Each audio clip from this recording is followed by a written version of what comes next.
আসসালামু আলাইকুম। আমি ফারহান ফিরোজ, তোমাদের ম্যাথ ক্লাস নেওয়ার জন্য আজকে এখানে উপস্থিত। আমি প্রথমে একটা ভিডিও শুরু করছিলাম, যাই হোক তোমার ভিউয়ার পরে হয়তো অ্যাড হবে আর এই পুরো ভিডিওটা রেকর্ড করা হবে। আসসালামু আলাইকুম।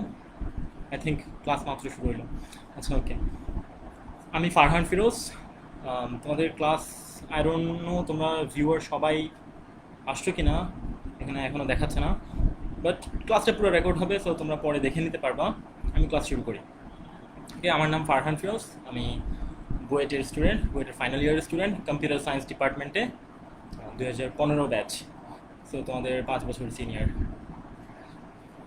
যাই হোক, তোমরা এখানে ম্যাক্সিমামই মেডিকেল প্রিপারেশনের স্টুডেন্টস। সো তোমরা মেডিকেলের প্রিপারেশনের পাশাপাশি ভার্সিটির ম্যাথটাকে কভার দেওয়ার জন্য হয়তো ম্যাথ ক্লাস এটাতে জয়েন করছো। সো এই প্রিপারেশনটা নর্মাল ইঞ্জিনিয়ারিং প্রিপারেশন থেকে একটু ডিফারেন্ট অ্যান্ড একটু ট্রিকি। ওকে, সো তোমাদের ভর্তি পরীক্ষার ক্ষেত্রে ঢাকা ভার্সিটি বা এই ধরনের ভার্সিটিগুলোতে তোমরা যারা মেডিকেল প্রিপারেশন নাও তাদের সবচেয়ে উইক পয়েন্টটা থাকে এই ম্যাথ কোর্সে। তোমাদের ম্যাথে হচ্ছে সবচেয়ে বেশি প্রবলেম হয়। আর উল্টা দিকে যারা ইঞ্জিনিয়ারিং প্রিপারেশন নেয় তারা যখন ভার্সিটি এক্সাম দিতে যায় তাদের সবচেয়ে বেশি সমস্যা হয় বায়োলজিতে।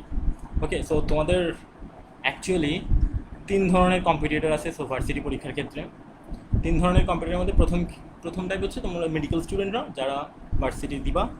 দ্বিতীয় হচ্ছে যারা ইঞ্জিনিয়ারিং প্রিপারেশন নিয়ে ভার্সিটি দেয়। তৃতীয় হচ্ছে যারা ভার্সিটি প্রিপারেশন নিয়ে ভার্সিটি দেয়। And to be honest, varsity preparation নিয়ে যে ভার্সিটি যারা পরীক্ষা দেয় এদের প্রিপারেশন অনেক লো লেভেলের থাকে, অনেক খারাপ থাকে। ইঞ্জিনিয়ারিং প্রিপারেশন যারা নেয় এরা ম্যাথ, ফিজিক্স, কেমিস্ট্রি এগুলোতে হুলস্থুল অবস্থা, এদের বায়োলজিতে খারাপ অবস্থা। আবার যারা কি মেডিকেল প্রিপারেশন নিয়ে ভর্তি পরীক্ষা দেয় ভার্সিটিতে তাদের দেখা যায় বায়োলজি, কেমিস্ট্রি, ফিজিক্সে মোটামুটি পারে, বাট ম্যাথে হচ্ছে তাদের সবচেয়ে বেশি সমস্যা। তো কম্পিটিশন এই দুই জায়গায় হয়। অ্যান্ড ইঞ্জিনিয়ারিংয়ের পোলাপানের কাছে আসলে বায়োলজিটা পারা কম্পারেটিভলি কঠিন, কারণ কি বায়োলজি একটু বোরিং, ঠিক আছে, don't mind, don't be offended, but ম্যাথটা খুব ইন্টারেস্টিং। সো বায়োলজি স্টুডেন্ট যারা মেডিকেল প্রিপারেশন নিচ্ছে তাদের জন্য ম্যাথটা পারা কম্পারেটিভলি খুবই সহজ। ওকে, ইনফ্যাক্ট ভার্সিটিতে খুব কঠিন ম্যাথ কখনো আসে না, ট্রিকি আসে। তোমার এইচএসসি লেভেলের প্রশ্ন আসে, জাস্ট তোমাকে একটু ফাস্ট করা লাগবে, একটু তাড়াতাড়ি করতে পারতে হবে। তো তাড়াতাড়ি করার কিছু ট্রিক্স আছে, প্র্যাকটিস অ্যান্ড অল। এগুলো করতে করতে তোমরা দেখবা অঙ্কগুলো খুব তাড়াতাড়ি করা যায়, খুবই শর্টকাটের কিছু এমসিকিউ প্রশ্ন আসে। ইভেন দেখা যায় ইন্টিগ্রেশনও আসবে, হচ্ছে জাস্ট ফর্মুলা বসাইতে হবে এমন। তো বড় প্রশ্ন কখনো আসে না, তো ছোটো প্রশ্ন আসে তোমাদের জন্য। তো তোমাদের এটা হচ্ছে গুড নিউজ। আর আজকে যেহেতু হচ্ছে ইন্ট্রোডাক্টরি ক্লাস, আজকে তোমাদের এখানের মধ্যে অনেকে থাকতে পারো যারা ইঞ্জিনিয়ারিং প্রিপারেশনও নিবা। সো আজকে আমি ওভারঅল ম্যাথের লাইক তোমাদের কীভাবে পড়া উচিত অ্যান্ড অল এটা নিয়ে ডিসকাস করব। ওকে, সো তোমাদেরকে প্রথম কথা বলবো হচ্ছে, থার্ড ইয়ার স্টুডেন্টদের সাথে কখনো কথা বলি নাই, যাই হোক তোমরা এইচএসসি থার্ড ইয়ার স্টুডেন্ট, তো তোমাদের জন্য হয়তো সাজেশনসগুলো একটু ডিফারেন্ট থাকবে। আচ্ছা, এখানে দেখি কমেন্ট আসতেছে, ভাই কেমন আছেন, এই নিলয় কী খবর? হ্যাঁ আলহামদুলিল্লাহ। আচ্ছা, তোমাদের সাথে আমি পরে কথা বলতে পারবো, সমস্যা নেই, আমি ক্লাসটা কন্টিনিউ করি। ওকে, তো তোমাদের থার্ড ইয়ারের জন্য সাজেশনটা একটু ডিফারেন্ট। তোমাদের এইচএসসির আগে আসলে তোমরা এই যেই টাইমটা পাচ্ছ অ্যাডমিশনের, যে যারা প্রিপারেশন নেওয়ার ডিসাইড করছো, আসলে সত্যি কথা খুব স্মার্ট ডিসিশন নিছো। অ্যাডমিশন অবশ্যই আগায় রাখা উচিত। পরে তোমরা আসলেই জানো না সময় পাবা কি পাবা না। ওকে, এটা পুরোপুরি আনসার্টিন। মেডিকেলের ব্যাপারে অনেকে বলতেছে টাইম কম থাকবে। সো অ্যাডমিশন প্রিপারেশন আসলেই আগায় রাখা উচিত তোমাদের নিজের মতো করে। অ্যান্ড অ্যাডমিশন প্রিপারেশন খুবই ডিসক্রিট, ডিসক্রিট মানে হচ্ছে ভাঙা ভাঙা। ওকে, একটা পার্ট যদি তুমি এখন রেডি রাখো, তুমি আরেকটা পার্ট পরে করতে পারবা। ইটস নট লাইক তোমাকে হোল একসাথে করা লাগবে, কারণ কি কোনো অ্যাডমিশন পরীক্ষায় তুমি আগের রাতে বসে পুরো প্রিপারেশন নিতে পারবে না। এটা সবসময় ডিসক্রিট। এটা তোমাকে কিছু জিনিসপত্র আগের থেকে রেডি করে রাখতেই হবে। তোমার আগের থেকে রেডি থাকবে, এভাবে করে করে সবগুলো আগের থেকে রেডি থাকবে। লাস্টের দিন, অ্যাকচুয়ালি ফাইনাল দিন যেদিন ভর্তি পরীক্ষা, তার আগের দিন কেউ লেখাপড়াই করে না। লেখাপড়া করার কোনো মানেই নাই ওই দিন পড়ে কিচ্ছু হয় না, বুঝছো? সো এইচএসসিতে তোমরা যারা এইচএসসি পরীক্ষার সময় বাইরে দাঁড়ায় দাঁড়ায় বই উল্টাইতে থাকো, সো এটা ফানি একটা জিনিস। ভার্সিটির ক্ষেত্রে, ভার্সিটি পরীক্ষার ক্ষেত্রেও করে, আমরা দেখি, বাট এটা এটা কোনো কাজে আসে না, কোনো কাজেই আসে না। ওকে, সো ভার্সিটির সিলেবাস খুব হিউজ থাকে। যাই হোক, ভার্সিটির জন্য আরেকটা ইম্পর্টেন্ট ব্যাপার হচ্ছে তোমরা কষ্ট করবে, এটা সবাই জানো, অনেক অনেক কষ্ট করা লাগে। ঠিক আছে, এইচএসসির মতো এত সহজ প্রিপারেশন না। বুয়েট বলো, ঢাকা ভার্সিটি বলো, সাস্ট, কুয়েট, মেডিকেল, প্রত্যেক জায়গায় অনেক কষ্ট করা লাগে। কিন্তু এই কষ্টের একটা অংশ তোমাদের ইউজ করা উচিত তোমাদের প্রেশারটাকে কমায় রাখার জন্য। কোনো প্রেশার নেওয়া যাবে না। অনেক কষ্ট করবা, নিজের ফুল দিবা, বাট কোনোভাবে কোনো প্রেশার নিবা না, না হইলে নাই। ওকে, এই প্রেশারটা অনেক বেশি ঝামেলা করে, অনেক বেশি। অনেক ভালো ভালো স্টুডেন্ট আমি দেখছি লাইক ইজিলি চান্স পাওয়ার মতো, বাট চান্সই পায় নাই, ওয়েটিংয়ে আসছে, অনেক খারাপ অবস্থা। কিছু স্টুডেন্টস থাকে যারা কনফার্মড হচ্ছে একদম ট্রিপল সিএসি টপ করে ফেলবে বুয়েটে, বাট তাও দেখা যায় তারা তোমার একদম লাস্টের দিকে তাদেরকে সিট পাইছে অথবা ওয়েটিংয়ে বসে আছে। সো এই পুরো জিনিসটা জাস্ট প্যানিক করার কারণে, পরীক্ষার হলে প্যানিক করার কারণে। কারণ কি এতদিন যে কষ্ট করছে, যে যত বেশি কষ্ট করে তার এক্সপেকটেশন তত বেড়ে যায়, তার উপর প্রেশার তত বেশি বাড়ে। ওকে, সো এটার এটার সলিউশন এমন না যে কি কষ্ট করবা না, কষ্ট করবা, বাট কষ্টটাকে তোমরা কষ্টটার পাশাপাশি মাথায় রাখবা যাতে প্রেশার না থাকে তোমাদের। তোমরা এটা লাইভ ক্লাস, তো এখানে একটা ছোট্ট মেসেজ তোমাদের প্যারেন্টসদের জন্য, যেটা আমার প্যারেন্টস আমার সাথে করছিল অ্যান্ড আমি ওটার জন্য অনেক গ্রেটফুল। সেটা হচ্ছে আমার আমার প্যারেন্টস আমাকে প্রেশারাইজ করে নাই অনেস্টলি। ইভেন আমি নিজে যখন অনেক প্রিপারেশন নিচ্ছিলাম, অনেক কষ্ট করতেছিলাম, তখন আমার আমার আমি একদিন জাস্ট টেন্সড হয়ে আমার আম্মুকে বলছি, যদি বইটা চান্স না পাই কী হবে, এত কষ্ট করতেছি। লিটারালি আম্মুর আনসারটা আমার প্রেশার অনেক কমে দিচ্ছে। আমার আম্মু বলছে, বুয়েট না হলে কী সে চুয়েট কুয়েট রুয়েট কতগুলো আছে, লিটারালি জাস্ট এভাবে বলছে। অ্যান্ড এটা আমার কাছে অনেক বড় ব্যাপার ছিল। হয়তো আমার আম্মু জাস্ট ফান করে বলে দিছে, বাট আমার কাছে অনেক বড় ব্যাপার ছিল, বিকজ আমি প্রেশার পাই নাই। আমি ফুল কনফিডেন্টলি পরীক্ষা দিতে পারছি দ্যাট হ্যাঁ, আমার উপর কিছু নির্ভর করতেছে না। আমি আমি যে প্রিপারেশন নিচ্ছি, আমি আমার জন্য প্রিপারেশন নিচ্ছি জাস্ট চান্স পাওয়ার জন্য। চান্স না পাইলেও কোনো প্রবলেম নাই। ওকে, এটা ফার্স্ট কথা। আর সেকেন্ড কথা হচ্ছে, অবশ্যই প্রেশারের অপোজিট হচ্ছে তোমার কনফিডেন্স। তোমার কনফিডেন্স থাকলে ইজিলি চান্স পাবা। একটা এক্সাম্পল দিই, আমি আমি বায়োলজিতে খুব একটা ভালো না, বায়োলজি আমার কখনোই পছন্দ ছিল না, খুব কঠিন লাগতো আমার। ঢাকা ভার্সিটিতে আমার একটা ভয় ছিল বায়োলজি। ওকে, বায়োলজিতে আমার মনে হইতো যে আমি অন্য ম্যাথ ফিজিক্স কেমিস্ট্রি কোপাই দিব, 30-30 পাবো, কিন্তু বায়োলজিতে আমি পাসই করতে পারবো না, আর চান্সই পাবো না। সো এরকম একটা মেন্টালিটি ছিল। কিন্তু আমার ঢাকা ভার্সিটি পরীক্ষার আগের দিন আমার বুয়েটের রেজাল্ট দিছে। বুয়েটের রেজাল্ট দিছে, আমার ফ্রেন্ড আমাকে কল করে বলছে, দোস্ত কোপাই দিস বুয়েটে 17তম। আমি তো খুশি। আমি পড়াটা কিছু লাগে নাই, মেডিকেল মানে তোমার ভার্সিটির বায়োলজির জন্য প্রিপারেশনও নেওয়া লাগে নাই। জাস্ট পরীক্ষার হলে গেছি, কারণ কি ঢাকায় চলে গেছিলাম, পরীক্ষার হলে গেছি, অ্যান্ড ট্রাস্ট মি, আমি ফুল টাইম হেসে হেসে পরীক্ষা দিছি। ফুল একদম চিল মোডে আমি বুয়েটের স্টুডেন্ট ঢাকা ভার্সিটিতে পরীক্ষা দিচ্ছি। তো হেসে হেসে পরীক্ষা দিচ্ছি। ইভেন সিলি মিস্টেক্স হয়েছে, একটা প্রশ্নের উত্তর আমি আরেকটাতে তাকাই দিছি, তাও হাসি আসতেছিল। অ্যান্ড ট্রাস্ট মি, এভাবে হেসে হেসে কোনো প্রিপারেশন ছাড়া পরীক্ষা দিয়েও আমি ঢাকা ভার্সিটিতে টপ করছিলাম, 22 হয়েছিলাম, 22nd হয়েছিলাম, জাস্ট বিকজ কনফিডেন্সের কারণে। বিকজ আমার পরীক্ষার টাইমে বিন্দুমাত্র প্রেশার ছিল না।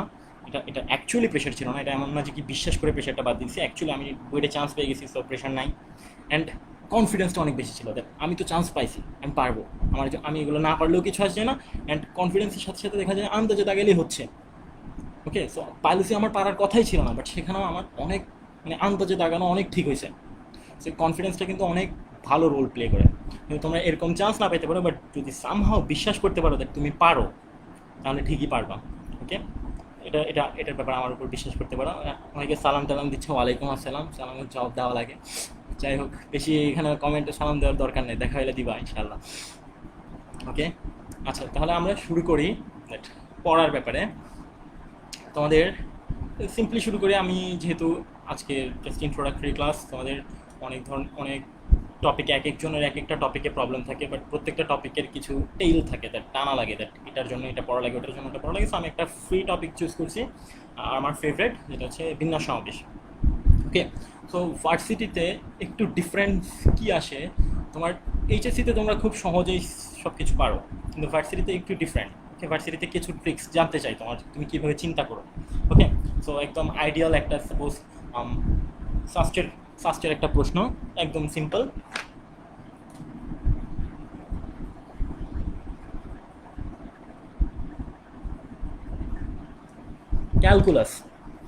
ক্যালকুলাস এই শব্দটাকে কতভাবে বিন্যস্ত করা যায়? খুব সহজ, তোমরা সবাই পারো। ঠিক আছে, এখানে কয়টা শব্দ আছে? 1টা 2টা 3টা 4টা 5টা 6টা 7টা 8টা আছে। তো 2টা ইউ 2টা সি, ফ্যাক্টরিয়াল টু ফ্যাক্টরিয়াল। ওকে, তো এভাবে চিন্তা করো, বাট আসলে কিন্তু এটা ভুল হয়েছে। ওকে, অ্যান্ড হয়তো তোমরা যারা জানো তারা হাসতেছো, আরে ভাই ভাই তো ভুল করছে, কিন্তু সত্যি কথা বলতে তোমরা ম্যাক্সিমাম স্টুডেন্টরা কিন্তু এটাই আনসার দিতে। ওকে, যাই হোক, এখানে ভুলটা হচ্ছে এই সিটা ক্যাপিটাল লেটার, এই সিটা স্মল লেটার। ওকে, এটা এটা একটা বড় ইস্যু, কনসেপচুয়াল ইস্যু, ঠিক আছে। বিন্যাস সমাবেশ, বিন্যাস সমাবেশ মানে হচ্ছে আমি যতভাবে সাজাইতে পারবো, বিন্যাস কতভাবে বিন্যস্ত করা যায়, যতভাবে সাজাইতে পারবো। ওকে, তো সাজানোর জন্য তো আমাকে স্থান পরিবর্তন করতে হবে, একটার সাথে একটা আমি পজিশন সোয়াপ করবো। ওকে, তো যখনই চেঞ্জ করার কারণে নতুন কিছু আসবে, তখন এটা নতুন একটা বিন্যাস। তো দেখো এল দুটো সেম, এল দুটো স্মল লেটার, আমি যদি এই এল আর এই এল মুছে আবার ওই এলটা এখানে লিখি আর এই এলটা এখানে লিখি, স্টিল কিন্তু সেম ক্যালকুলাস, তো এটা বাদ যাবে, এটার কারণে টু ফ্যাক্টরিয়াল দিয়ে ভাগ যাবে। কিন্তু আমি খেয়াল করে ধরো ছোট সি আর বড় ফ্ল্যাট করে দিলাম, এখন কিন্তু পার্থক্যটা স্পষ্ট, তো এটা কিন্তু একটা ভিন্ন বিন্যাস। তো তুমি ছোট সি আর বড় সিকে একসাথে ধরতে পারবে না। এগুলো ইন্টারে হয়তো তোমাদেরকে শেখানো হয় নাই, তোমরা দেখবা ইন্টারে তোমাদের বইয়ে সবগুলো ক্যাপিটাল লেটারে দিছে, অ্যান্ড কয়েকটা হয়তো শুরু ক্যাপিটাল লেটার দিয়ে শুরু করছে, যেমন ডিগ্রি, যেখানে ভিতরে কোনো ডি নাই। তো এগুলো দেখবা, এগুলো তোমাদেরকে হয়তো শেখানো না শেখানোর জন্য হচ্ছে এভাবে চালাকি করছে, বাট এটা কিন্তু অ্যাকচুয়ালি ফ্যাক্ট করে। অ্যান্ড ধরো সাস্টের মতো কোনো এক জায়গায় যখন প্রশ্ন আসবে, একটা সামনে ক্যাপিটাল লেটারে দিয়ে দিছে ইঞ্জিনিয়ারিং, একটা ক্যাপিটালই দিছে, বাকিগুলো ছোটো ছোটো এই দুইটা তখন কিন্তু এটা আসলে তারা মিন করতেছে দ্যাট এটা তোমাকে কনসিডার করা লাগবে। তো এই ধরনের সিম্পল জিনিসপত্র দিয়ে শুরু হয়। যাই হোক, এটা বলছি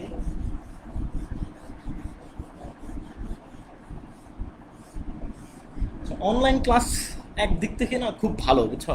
এই যে আমি তোমাদেরকে পড়াচ্ছি, আমি আমি কম্পিউটার সায়েন্সের স্টুডেন্ট। সো কম্পিউটার সায়েন্সের স্টুডেন্টরা তো তোমরা মানে হয়তো এতটুকু আইডিয়া আছে যেটা আমরা প্রোগ্রাম করি, খালি সারাদিন কোড করা লাগে, কোড করতে হয়। কোড করা মানে কি, কম্পিউটারকে বোঝানো, রাইট? মানে কম্পিউটারকে আমি একটা অঙ্ক করতে চাচ্ছি, এটা আমি কম্পিউটারকে বুঝাই দিব দ্যাট এভাবে করে এই অঙ্কটা করতে হয়। এখন আমার মনে হচ্ছে আমি আসলে কম্পিউটারকে বুঝাচ্ছি, আমি সামনে কাউকে দেখতেছি না, আমি আমার কম্পিউটারকে আমার পারমুটেশন বিন্যাস সব এসব বুঝাচ্ছি। যাই হোক, একদিক থেকে ভালো দ্যাট আমরা কম্পিউটারকে বুঝাইতে অভ্যস্ত। আর তোমরা যে নিজেরা অনেক বেশি কথা বলো, আমাকে ক্লাসে সারাক্ষণ চিল্লাপাল্লা করা লাগে, এই চুপ করো ওই চুপ করো, ওগুলো করা লাগতেছে না, আমি আমার মতো করে বলে যাচ্ছি। হ্যাঁ, কিন্তু তোমরা কমেন্টে দেখে উড়াই ফেলতেছো, ম্যাথ করতে তো ইচ্ছা করে না, প্যারা লাগে, এই নিলয় তোমাকে আমি রিমুভ দিব, বুঝছো। তোমরা শয়তান, চুপ, একদম চুপচাপ, ঠিক আছে। তোমার ম্যাথ ভালো লাগে আমি জানি। আচ্ছা, যাই হোক,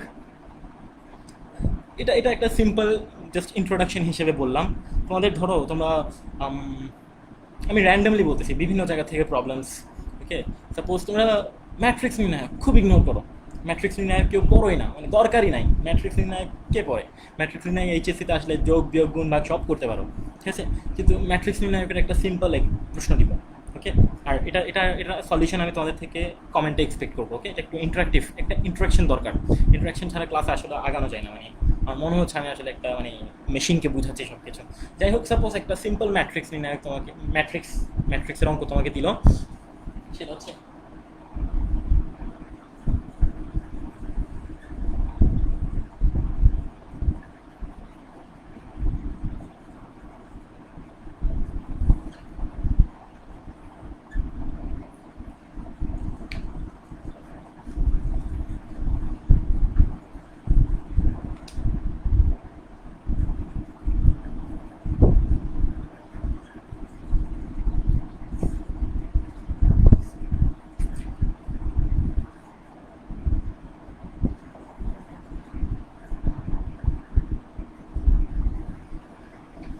ওকে। তো প্রশ্ন দেওয়া আছে এই ম্যাট্রিক্স আর ওই ম্যাট্রিক্স সমান, এই ম্যাট্রিক্স আর ওই ম্যাট্রিক্স সমান, তোমাকে বের করে দিতে হবে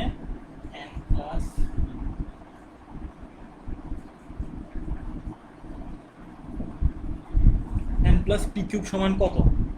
ওকে, তো দেখো কোনো ম্যাট্রিক্সের যোগ দেয় নাই, কোনো বিয়োগ দেয় নাই, কিচ্ছু দেয় নাই, জাস্ট তোমাকে দুইটা ম্যাট্রিক্স সমান এটা লিখে দিল, দুইটা সমান ম্যাট্রিক্স লিখে দিল, এখান থেকে তোমাকে দুইটা মান বের করতে বলছে। ওকে, তো আমি একটু টাইম দিচ্ছি, তোমরা একটু সলভ করে ট্রাই করো। খুব সহজ ম্যাট্রিক্স, ম্যাট্রিক্স তোমরা সবাই পারো, পাত্তা দাও না। ট্রাই করে দেখো এটার আনসার কত, n প্লাস পি কিউব, এর আনসার কত আমি কমেন্টে এক্সপেক্ট করতেছি। ওকে,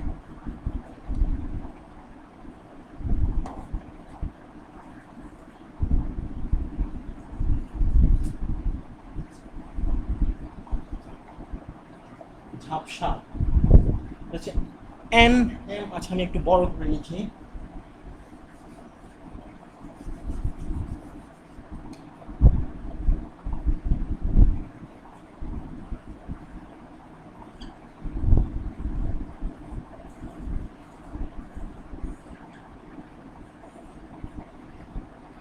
NM9LPO, ওকে, আর এটা হচ্ছে LX, এটা হচ্ছে 7 3, এটা P স্কোয়ার আর M।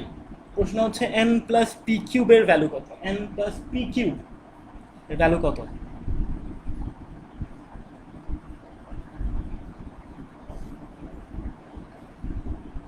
ওকে, আশা করি শুনছো, ট্রাই করো, এগুলা লাইক 3-4 সেকেন্ডের অঙ্ক।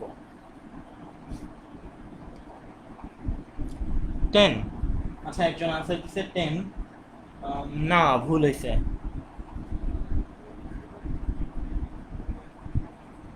Anyone else?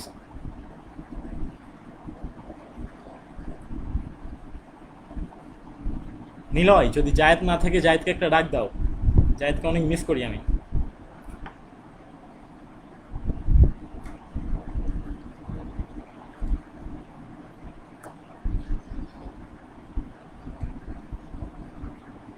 টেন হয় না, আর কেউ গেস করো, ইজি অঙ্ক, একদম সহজ, তোমরা ম্যাট্রিক্স নির্ণয়কে তো সব কাবিল।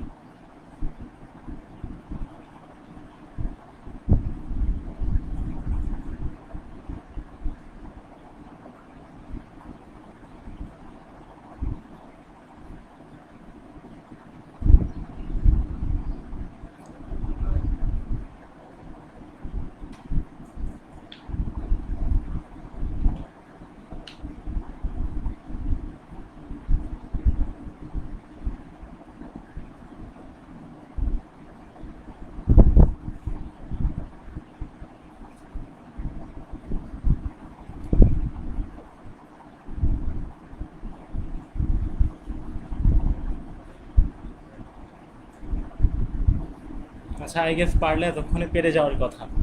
দেখো ম্যাট্রিক্স, দুইটা ম্যাট্রিক্স কখন সমান হয়? আমি এই টিটা উপরে কিন্তু একটা ট্রান্সপোজ দিছি, যে ট্রান্সপোজ, এই টি ছাড়া কিন্তু তোমার দুইটা সমান হতে পারে? এই টি ছাড়া কিন্তু দুটো সমান হতে পারে না, কেন?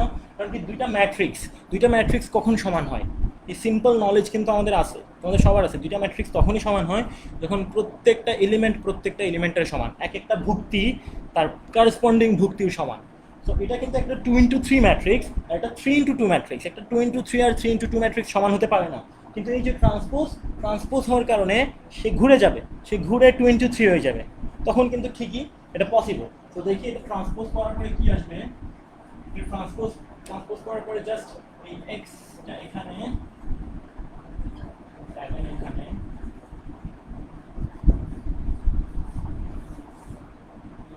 3টা এখানে আসবে, এই জায়গায় 7 এর পরে নিচে পি স্কয়ার ছিল, এটা পি স্কয়ার হয়ে যাবে, এখানে 3 এর পরে n ছিল। ওকে, সো আমি ট্রান্সপোজ করে দিলাম, তোমরা ট্রান্সপোজ সবাই বুঝো, ট্রান্সপোজ করে দিলাম। এই ম্যাট্রিক্সটাকে যখন ট্রান্সপোজ করে দিছি, এখন দেখো, এখন কিন্তু দুইটা পরস্পর সমান। এখন আমি জিজ্ঞেস করছি n প্লাস পি কিউব, আচ্ছা পি এর মানটা দেখো খুব ইজি, পি ইকুয়ালস টু 3, দেখা যায় না? পি এখানে, ওখানে 3, এই সাইডে পি যেই পজিশনে আছে, ওই পজিশনে ওখানে 3 আছে, তারপর পি স্কোয়ারের জন্য 9 আছে, তো পি স্কোয়ার 9 মানে P 3, okay what ever, P এর মান 3 পেয়ে গেছি, তাহলে এটা কিন্তু 3 কিউব সমান হচ্ছে 27, ওকে। সো 27 অলরেডি একটা আনসার পাইছিলাম আমরা 10 কিন্তু তোমার 27 এর কাছেও না, ওকে। সো 10 কিন্তু ভুল আনসার। যাই হোক 27, এন এর মান কত?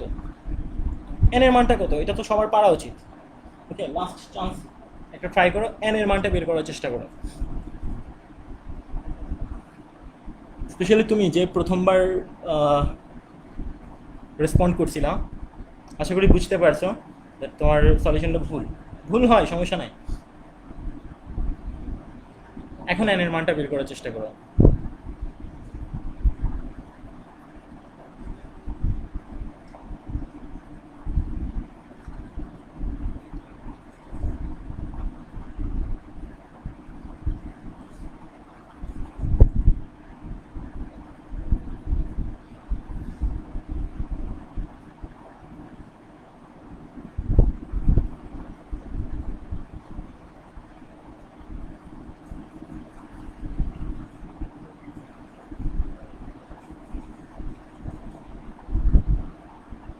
থ্রি 43 না, 27 হচ্ছে শুধু টুও না, এক্স। দেখো হ্যাঁ, তোমরা যারা ম্যাক্সিমাম গেস করতেছো এন এর ভ্যালু হচ্ছে এক্স, আসলে একটু খেয়াল করে দেখো, এন ইকুয়ালস টু, আচ্ছা আমি কি প্রশ্ন একটু ভুল তুলছি, এক্স তো এখানে,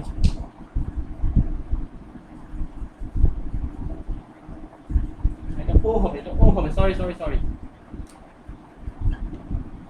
হ্যাঁ ও হবে, আমি ও আর এক্স বলাই ফেলছি, সরি। এন ইকুয়ালস টু এল, ওকে তোমরা যারা বুঝতে পারছো তারা ঠিকই ধরতে পারছো, সেটা এম হচ্ছে এল এর সমান। দেখো এন এর পজিশনে এল আছে, কিন্তু এল তো কোনো ভ্যালু না, এল এর ভ্যালু তো আমরা জানি না, কিন্তু এলটা ঠিকই আরেক জায়গায় আছে। এই এল সমান কিন্তু আবার ও, এই এল এর ভ্যালু কিন্তু আবার ও, আবার ওটা আরেক জায়গায় আছে, যে ও এর মান হচ্ছে এম, আবার এম এর মান হচ্ছে, এখান থেকে এম এর মান পাবো আমরা 7। ঠিক আছে, সরি এক্স এর জন্য সরি, আই গেস তোমরা পারতো, যারা ও পর্যন্ত এক্স পর্যন্ত যেতে পারছো তারা অবশ্যই বুঝতে পারছো দ্যাট এটা 7 পর্যন্ত যাবে এম। এই যে দেখো এভাবে করে যেতে হবে। আবার এন সমান হচ্ছে এল, দেখো এন এর সমান L, N equals to L. আবার এল ইকুয়ালস টু হচ্ছে ও, আবার ও ইকুয়ালস টু এম, আর M equals to 7। So basically N এর মান 7, তাহলে 7 প্লাস 27 এটা হচ্ছে 34। তো আমাদের আনসার হচ্ছে 34। ওকে, একজন 343 বলছে, তুমি কি 34 এর টাইপিং মিস্টেক করছো? I don't know, very good, 34 একজন পারছো। ওকে, তো দেখো অঙ্কটা কিন্তু খুব কঠিন ছিল না। ওকে, তো হয়তো আমার এক্সপ্লেন করতে তোমাদের কাছে টাইম লাগছে, বাট যদি নিজে পারতা ঠিকই 3-4 সেকেন্ডের অঙ্ক। ওকে, তো সিমিলার আরেকটা অঙ্কে যাই, একটা সিমিলার টাইপ অফ অঙ্ক।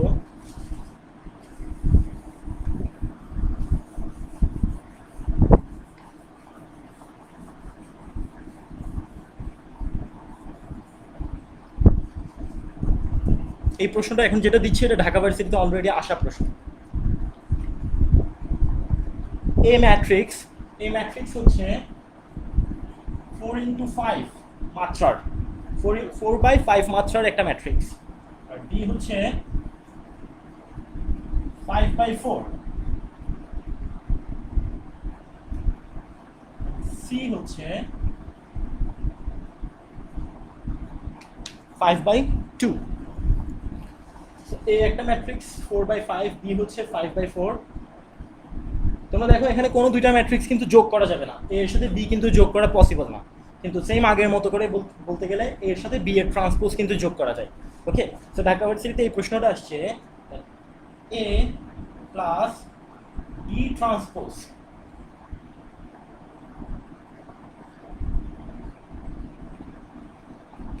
এ প্লাস বি ট্রান্সপোজের সাথে যদি আমি সি গুণ করি তার মাত্রা কত হবে? আশা করি পারবা তোমরা, ম্যাক্সিমাম পারবা, কমেন্টে রিপ্লাই করো।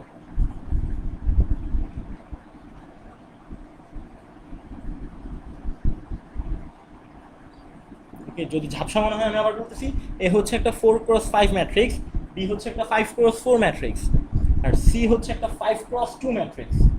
তাহলে আমি যদি এ প্লাস বি ট্রান্সপোজ এর সাথে সি গুণ করি, তোমরা ম্যাট্রিক্সের যোগ বিয়োগ গুণ ভাগ সব পারো, এই জিনিসটার মাত্রা কত হবে, এই সলিউশনের মাত্রা?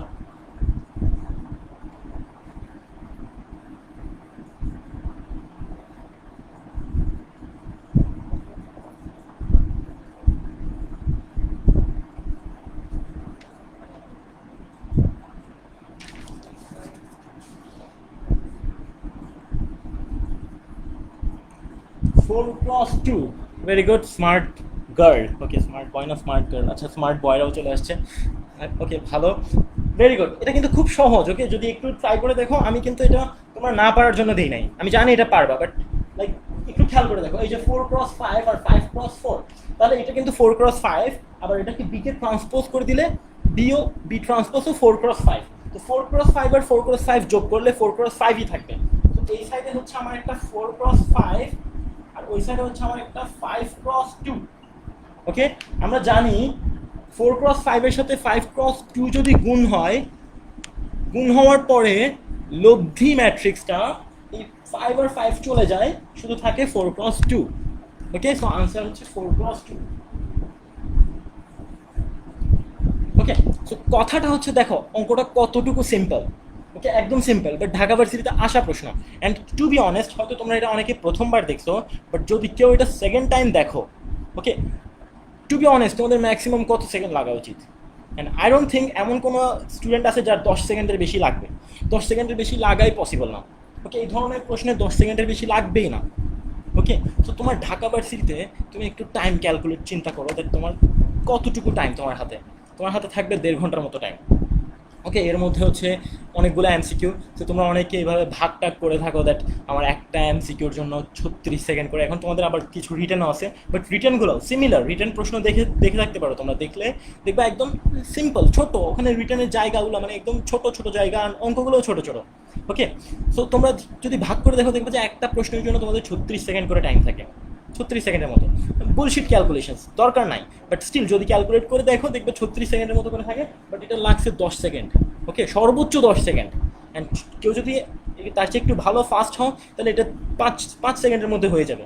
ওকে, অ্যান্ড তোমাদের ঢাকা ভার্সিটির প্রশ্ন এই ধরনের অঙ্কে ভরে থাকে, লিটারালি ভরে ভরে থাকে এই ধরনের প্রশ্নে, যেগুলো 10 সেকেন্ড 5 সেকেন্ড এমনই লাগে। তো তুমি একটা ফ্লোর মধ্যে করতে থাকলে তোমার বেশিক্ষণ টাইম লাগবে না। হ্যাঁ, মাঝখান দিয়ে একটা প্রশ্ন ঢুকাই দেয়, যেটা একটু তুমি তুমি আটকায় যাবা, তুমি অনেকক্ষণ লাগবে। তো এই জায়গায় হচ্ছে আসলে স্ট্র্যাটেজিটা সবচেয়ে বেশি ইম্পর্ট্যান্ট। তুমি একটা প্রশ্ন দেখে সাথে সাথে এটা বুঝতে পারতে হবে, এটা তোমার, তুমি পারবা, ফাস্ট পারবা নাকি তোমার এটা টাইম লাগবে। ওকে, যেটা ফাস্ট পারবা সেটা দ্রুত করে চলে যাবে, যেটা টাইম লাগবে ওটা রেখে দাও। এভাবে করে টাইম অ্যাকুমুলেট হতে থাকবে, জমা হতে থাকবে এক সাইডে, তোমার অনেকগুলো টাইম জমা হবে। লিটারালি আমি আমি আমার পার্সোনাল ভর্তি পরীক্ষায় এই কাজটা করছি। বলছিলাম না, ঢাকা ভার্সিটিতে হেসে হেসে পরীক্ষা দিচ্ছিলাম। মানে হেসে হেসে পরীক্ষার মধ্যেও কিন্তু আমার স্ট্র্যাটেজি ঠিক আছে, এমন না যে হাসতে হাসতে পাগল হয়ে গেছি। ঠিকই স্ট্র্যাটেজি ঠিক আছে। আমি অঙ্ক করতেছিলাম, যেটা পারতেছি দাগ দাগ দাগ দাগ দিতে দিতে দিতে দিতে খালি রাখছি। ম্যাথে 2টা খালি রাখছি, কেমিস্ট্রিতে 3টা 4টা, এবার খালি রাখছি। বাট খালি রেখেও আমার যখন দাগানো শেষ, তখন আমার 3 থেকে 4টা প্রশ্ন বাকি ছিল। 3 থেকে 4টা প্রশ্ন বাকি ছিল, বাট আমার কাছে টাইম ছিল আধা ঘন্টা। ট্রাস্ট মি, আধা ঘন্টা। 30 মিনিটস টাইম ছিল আমার 4টা এমসিকিউর জন্য। 4টা নাকি 3টা মনে নেই, বাট 4টা এমসিকিউ ধর নাও, 4টার জন্য আধা ঘন্টা টাইম। ওকে, মোর দেন ইনাফ, তুমি রচনা লিখতে পারবে প্রত্যেকটা নিয়ে। ওকে, অ্যান্ড এটাই হয়। ওকে, তোমার ইনফ্যাক্ট, হ্যাঁ, আমি সবগুলো আনসার করছিলাম। ঢাকা ভার্সিটিতে সবাই সবগুলো আনসারও করে না, সবগুলো আনসার করার দরকারও পড়ে না। ওকে, চান্স পাওয়ার জন্য সবগুলো আনসার করার দরকারও পড়ে না। বাট তুমি যদি স্ট্র্যাটেজি ঠিক মতো মেনটেন করতে পারো, নিজের স্ট্র্যাটেজি ডেভেলপ করতে পারো, তুমি দেখো তুমি কতটুকু বেনিফিট পাবা। ওকে, সো তোমরা স্ট্র্যাটেজি, এগুলো এগুলো হচ্ছে আসলে অ্যাডমিশন টাইমে শেখার জিনিস, কীভাবে করে অঙ্কগুলো করবা। ওকে, সো এটা কিন্তু মুখে মুখে এগুলা তোমার দেখবা যে ঢাকা ভার্সিটিতে রাফও করা লাগে না।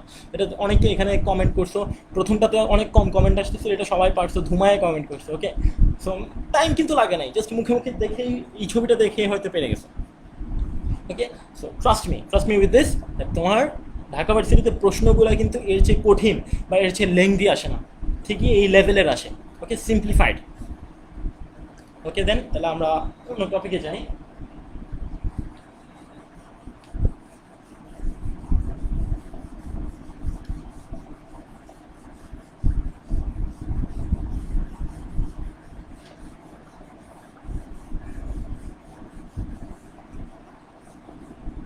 আচ্ছা, একটা খুব কমন এমসিকিউ ট্রিক আমার খুব পছন্দ। এটা হয়তো সবসময় পাওয়া যায় না, বাট আমি একবার পাইছিলাম ফার্স্টের একটা কোয়েশ্চেন ব্যাংকে, আমার খুব মজা লাগছিল। ওকে, তো প্রশ্নটা হচ্ছে অনেকটা এমন, তোমরা কনেক্ট করছো উপবৃত্ত। ওকে, ধরো একটা উপবৃত্তের সমীকরণ দিয়ে দিল।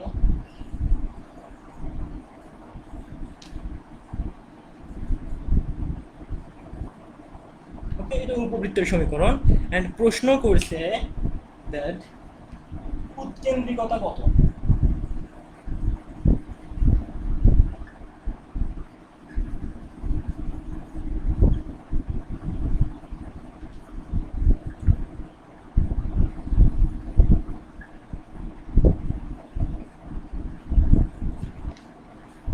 আশা করি লেখাটা বুঝে যাচ্ছে। 25x² + 16y² = 400, উৎকেন্দ্রিকতা কত। এভাবে তারপর অপশান দিয়ে দিলাম। ওকে, আশা করি সবাই পারবা আই গেস। একটু ট্রাই করো, আমাকে জাস্ট অপশন নাম্বারটা বললেই হবে, তোমাদেরকে আনসার লেখা লাগবে না, জাস্ট কোন অপশন এটা বললেই হবে।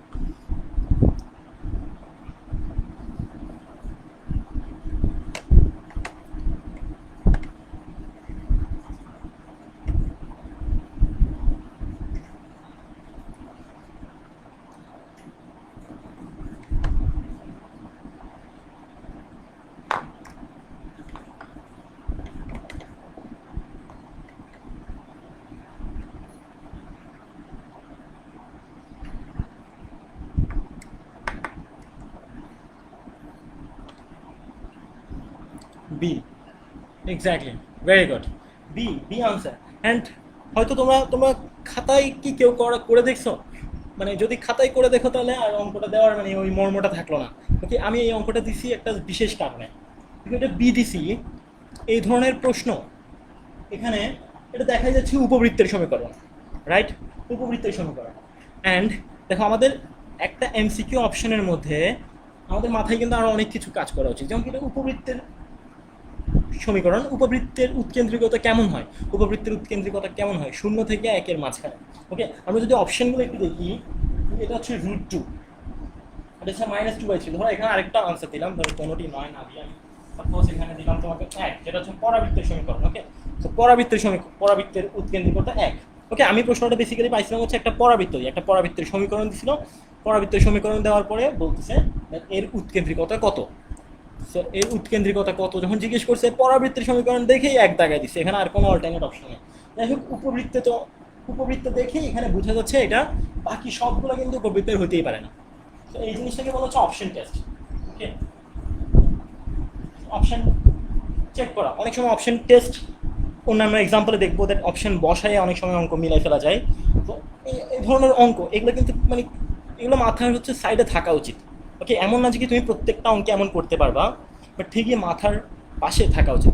আমি অ্যাডমিশন প্রিপারেশনটাকে খুব খুব ক্লোজলি রিলেট করি হচ্ছে দাবা খেলার সাথে। তোমরা হয়তো অনেকে দাবা খেলার কথা, দাবা খেলা কিন্তু নিয়মটা লাইক অনেকটা এমন, প্রথম প্রথম যখন দাবা খেলে তখন অনেক চিন্তা করা লাগে, কিন্তু পরের দিকে জিনিসটা ইনটিউশনে রূপান্তর নেয়। পরে দাবা খেলতে খেলতে যারা মাস্টার বা গ্র্যান্ড মাস্টার লেভেলের আছে এদের কিন্তু ইনটিউশন অনেক বেশি কাজ করে।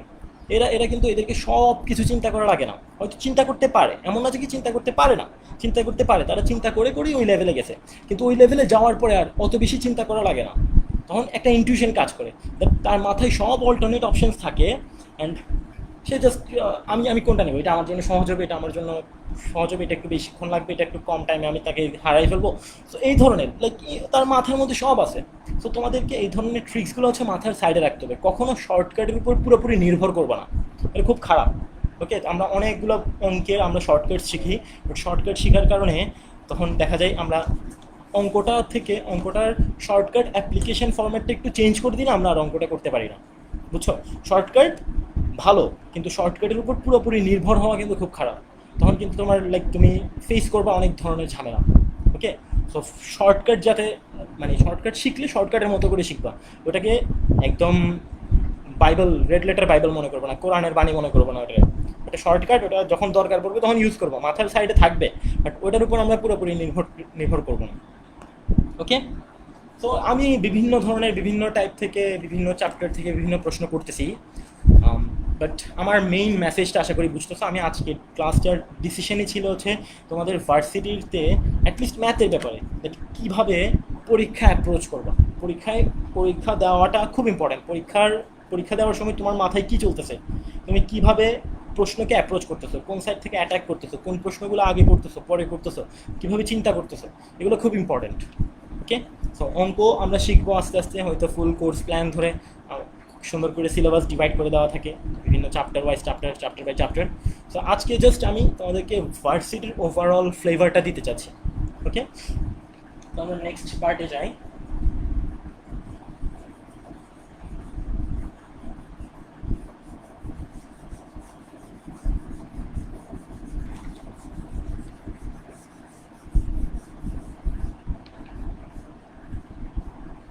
ওকে, সহজ ধরো বিন্যাস সমাবেশ, এই ম্যাট্রিক্স নির্ণায়ক সহজ অনেক করা হলো। ওকে, একটু ইন্টিগ্রেশন দেখি। এই ইন্টিগ্রেশনটা হচ্ছে আমাদের বারে ভর্তি পরীক্ষায় আসছিল। ও, রিদওয়ানও আছো, কি খবর রিদওয়ান? আচ্ছা দেখো, সহজ কিছু ইন্টিগ্রেশন আমাদের বারে, আমি 2015 সালে ঢাকা ভার্সিটিতে পরীক্ষা দিলাম। তোমরা তোমরা ঢাকা ভার্সিটির প্রশ্ন খুলে দেখলে সিমিলার একটা প্রশ্ন পাবা, খুব পছন্দ আমার। ওকে, কারণ কি আমার এটাতে লাইক আমি জানি ইন্টিগ্রেশন করতে অনেকের অনেক টাইম লাগে। ওকে, তো এই ইন্টিগ্রেশনটা আমি ঠিক 3 সেকেন্ডে করছিলাম, ঠিক 3 সেকেন্ড, আমার এখনও মাথায় আছে। আমার জাস্ট প্রশ্ন দেখছি, আমি পাশে একটা গ্রাফ আঁকছি, উত্তর শেষ। ওকে, সো ইন্টিগ্রেশনটা তোমরা হয়তো দেখে থাকতে পারো, আবার অনেকের কাছে এই ধরনের ইন্টিগ্রেশন প্রথম, এগুলো বইয়ে খুব একটা থাকে না।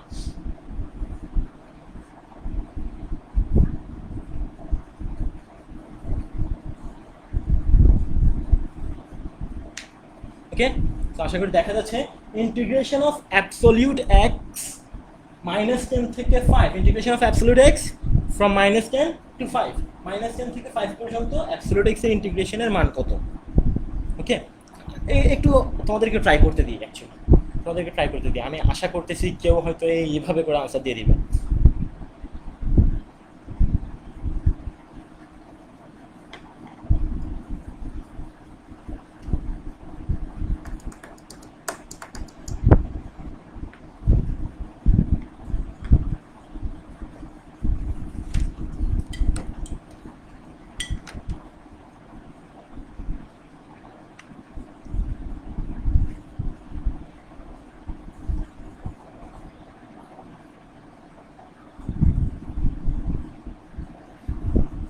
এনিওয়ান? এই তোমরা কি এখনো ইন্টিগ্রেশনে যাও নাই? তোমরা এইচএসসি পরীক্ষা দিচ্ছ থার্ড ইয়ারে, এইচএসসি থার্ড ইয়ারে। আমি জাস্ট তোমরা এইচএসসি থার্ড ইয়ার বলেই হচ্ছে আমি ফুল বইয়ের উপর দিয়ে আগা গোড়া ডিফারেন্ট ট্রিক্সের জন্য ডিফারেন্ট পার্ট টাচ করতেছি। তোমাদের তো সব প্রিপারেশন নিয়ে ফেলার কথা এতদিনে। আমি প্রশ্নটা আবার রিপিট করতেছি, অ্যাবসলিউট এক্স এর ইন্টিগ্রেশন -10 থেকে 5।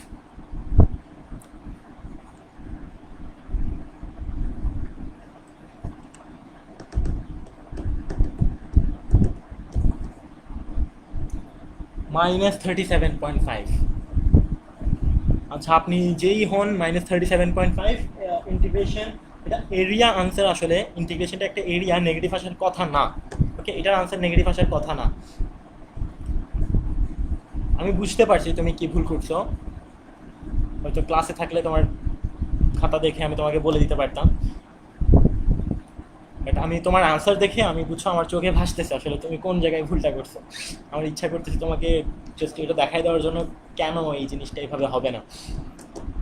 ওকে, যাই হোক, আমরা অন্য কারো ভালো সলিউশনের জন্য অপেক্ষা করি। আশা করি কেউ পারবে। 75/2 না, 75/2 না, হয় নাই।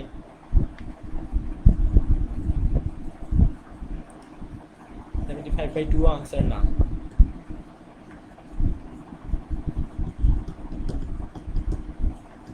আর তোমার 75/2 আসলে তোমার আগের জনের আনসারই 37.5, সেম। 125/2, very good. 125/2 এটাই আনসার। ওকে, দেখো হয়তো সে তোমাদের থেকে একটু পরে রিপ্লাই দিছে, বাট সে কিন্তু ঠিক আনসার দিছে। ওকে, সো স্পিডের সাথে কিন্তু তোমার অ্যাকিউরেসি খুব ইম্পর্টেন্ট। ভুল করবা এমসিকিউর ক্ষেত্রে। দেখো ইঞ্জিনিয়ারিং পোলাপানের এসব প্যারা নাই। ওরা রিটার্নে লিখবে, রিটার্নে যেমনি লিখছে, রিটার্নে নেগেটিভ মার্কিং নাই। সে হয়তো ভুল করছে, বাট ইন্টিগ্রেশন তো করছে, কিছু পার্শিয়াল মার্কসের হয়তো আশা থাকতে পারে। বাট এমসিকিউতে ভুল করলে উল্টা নেগেটিভ মার্ক, তুমি যা আগে পারছো তার থেকে কিছু কেটে নেবে। সো এই এমসিকিউর ক্ষেত্রে ভুল করা কিন্তু কেয়ারফুল। ওকে, সো ভুলটা যাতে না হয়। আচ্ছা, সবাই 37.5 বের করতেছে, মাঝখান দিয়ে শুধু একজন ঠিক আনসার দিছে 125/2। ওকে, এটা ঠিক আনসার। ওকে, যাই হোক, আমি প্রথমে আমার সলিউশনটা বলি। দেখ আমি কিভাবে করছিলাম, খুব ইজি। আমি জাস্ট এই প্রশ্নটা দেখছি, অ্যাবসলিউট এক্স। আসলে তোমাদের এই ধরনের অঙ্কগুলো না পারার বা অনেকক্ষণ লাগার পিছনে কারণ হচ্ছে ভিজুয়ালাইজেশন কম। তোমরা একটা অঙ্ককে অঙ্কের মতো দেখো, একটা অঙ্কের চিত্রটা দেখো না। অ্যাবসলিউট এক্স এর চিত্রটা হচ্ছে এমন। ওকে, কেউ যদি অ্যাবসলিউট এক্স এর গ্রাফ দেখো, y = x হচ্ছে একদম সোজা, কিন্তু অ্যাবসলিউট এক্স হচ্ছে ডানে বামে দোনোটাই উপরে। আশা করি এটা সবাই জানো, এটা জানার কথা, আর না জানা থাকলে আজকে জেনে নিছো। অ্যাবসলিউট এক্স এর গ্রাফটা হচ্ছে এমন। ওকে, তো আমার মাথায় যখনই আমি অ্যাবসলিউট এক্স দেখছি, আমার মাথায় প্রথম আসছে গ্রাফ। বিশ্বাস করো। ওকে, অনেকের কাছে হয়তো তোমার অঙ্ক করার স্টেপটা মাথায় আসতে পারে, বাট মাথায় গ্রাফ আসাটা আমার কাছে খুব বেশি পছন্দ। কারণ কি, একটা জিনিসের গ্রাফ দেখতে পারা মানে হচ্ছে তার পুরো চিত্র দেখতে পারা, তাকে আসলে ভিজুয়ালাইজ করতে পারা। যাই হোক, এই গ্রাফটাকে আমার ইন্টিগ্রেট করতে বসে -10 থেকে 5 পর্যন্ত। ওকে, এমনই কিছু একটা হবে, তোমাদেরকে 1 2 3 4 গুনে 10 দেওয়া লাগবে না, -10 পর্যন্ত। ওকে, অ্যাবসলিউট এক্সের সৌন্দর্য হচ্ছে এটা একদম বরাবর মাঝখানে 45 ডিগ্রি করে যায়, 45 ডিগ্রি করে যায়। তো এটা যদি 10 হয়, তাহলে এটাও 10, এটাও 10, এটাও 10, এটাও 5, এটাও 5। তাহলে দেখো আমাকে কোনো ইন্টিগ্রেশন করা লাগবে না, আমি শুধু দুইটা ত্রিভুজের ক্ষেত্রফল বের করবো। এই ত্রিভুজ হচ্ছে 10 10 100, ½ × 10 × 10, ½ × বেস × হাইট, ½ × ভূমি × উচ্চতা। তাহলে 10 ডিভাইড বাই 2 হচ্ছে 50, এতটুকুর ক্ষেত্রফল হচ্ছে 50, আর এটা হচ্ছে 5 5 25 মানে 12.5, এর আনসার হচ্ছে 62.5। দেখো 50 প্লাস 12.5। ওকে, সো এই অঙ্কটাতে স্পেশালিটি কী ছিল? স্পেশালিটি ছিল হচ্ছে শুধু দেখতে পারা, পিছনের ভিতরের চিত্রটা দেখতে পারা।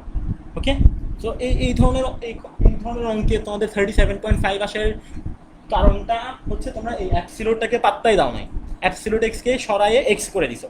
অ্যাবসলিউট এক্স আর এক্সের মধ্যে অনেক পার্থক্য আছে। অ্যাবসলিউট এক্স আর এক্সের মধ্যে পার্থক্য কি আমি রেডটা দিয়ে দেখাই। এই যে এই রেডটা হচ্ছে শুধু x, y equals to x, এই রেডটা হচ্ছে শুধু এক্স, এই সাইডে নেগেটিভ ওই সাইডে পজিটিভ, বুঝছো? তো এইটা করার কারণে তোমাদের যেটা হয়েছে তোমরা মাইনাস টেন এতটুকু নিছো, তো তোমাদের এই এরিয়াটা নেগেটিভ আসছে আর ওই এরিয়াটা পজিটিভ আসছে। তোমরা -50 প্লাস 12.5 দেখো 37.5 আসে। ওকে, এটা খুব কমন মিস্টেক, খুবই কমন মিস্টেক, আর এই জন্যই এগুলো ভার্সিটিতে আসে, যেগুলো খুব কমন মিস্টেক্স। আর বিশ্বাস করো তোমার -37.5 আর 37.5 এই দুইটাই থাকবে হচ্ছে তোমার এমসিকিউ অপশনের 1 নাম্বার আর 2 নাম্বার। তুমি যদি ভুলে মাইনাস থেকে বেঁচেও যাও, তুমি ঠিকই বি নাম্বারে গিয়ে ধরা খাবা, বি নাম্বার খুশিতে জায়গায় চলে আসবা বাসায়। আমি তো ঢাকা ভার্সিটিতে চান্স পাওয়ার কথা, কিন্তু পাই নাই। বুঝতেছো কেন? কারণ কি ঢাকা ভার্সিটির অঙ্কগুলো থাকেই এমন, তুমি অঙ্ক করে বাসায় চলে আসার পরেও তুমি বুঝতে পারবে না তোমার ভুল হয়েছে, ট্রিক্সগুলো এমন। ওকে, সো নলেজ থাকতে হবে। যাই হোক, তাহলে এটা হচ্ছে y ইকুয়ালস টু x আর এটা হচ্ছে y equals to absolute x, দুইটার মধ্যে পার্থক্য আছে। এই জন্য এই অ্যাবসলিউট সাইনটাকে একদম ইগনোর করে দেওয়াটা ঠিক না।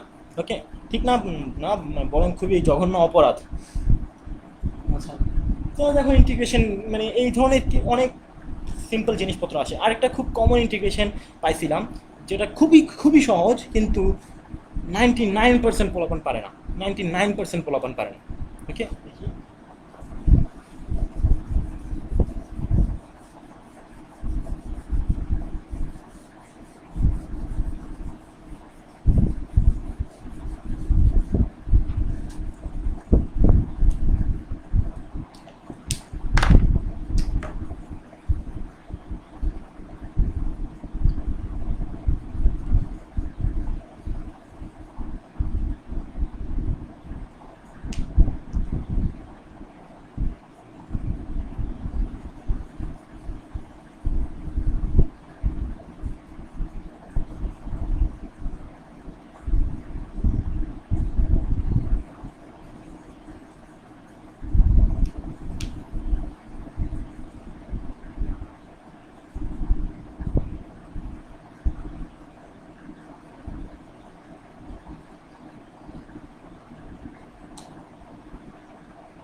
ওকে, প্রশ্নটা অনেকটা এমন, অথবা এটাকে আরেকটু চেঞ্জ করে দেওয়া যায়। আমি আরেকটু চেঞ্জ করে দিই তোমাদের জন্য।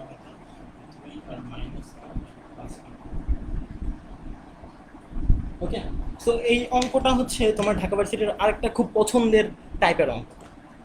ওকে, তো এটা আমি পুরোটা প্রশ্নটা এখনো দিই নাই, জাস্ট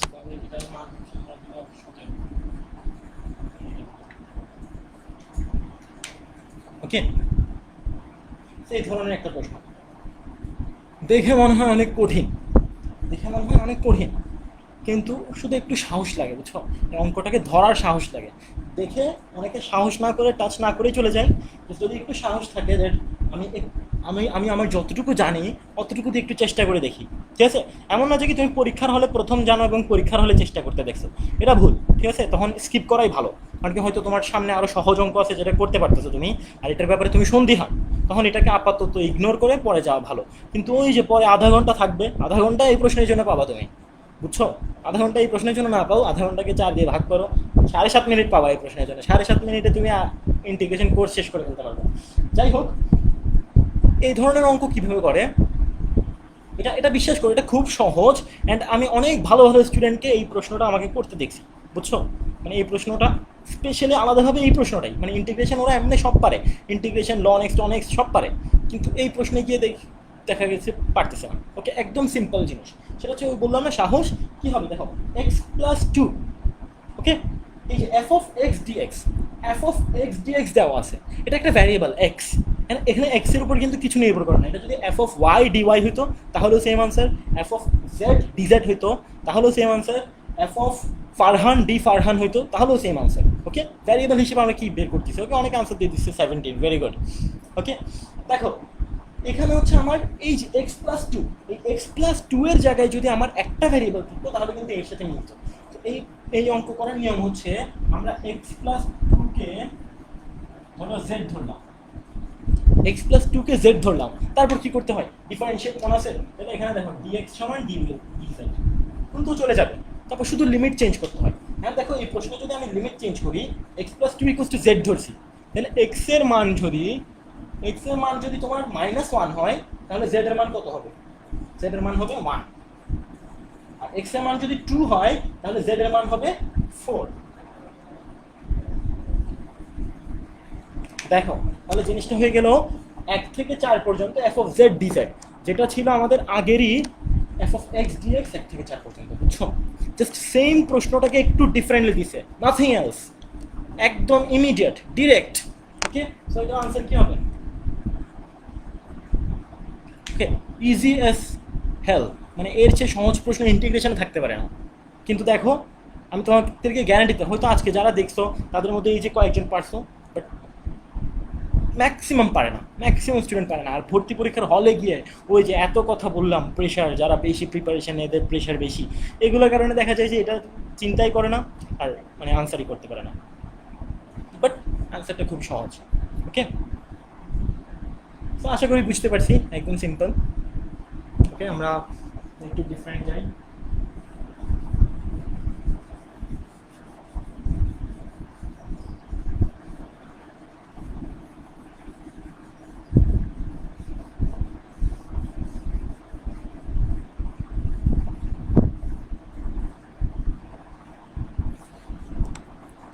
ওকে, সাপোজ এখন কি ধরা যায়?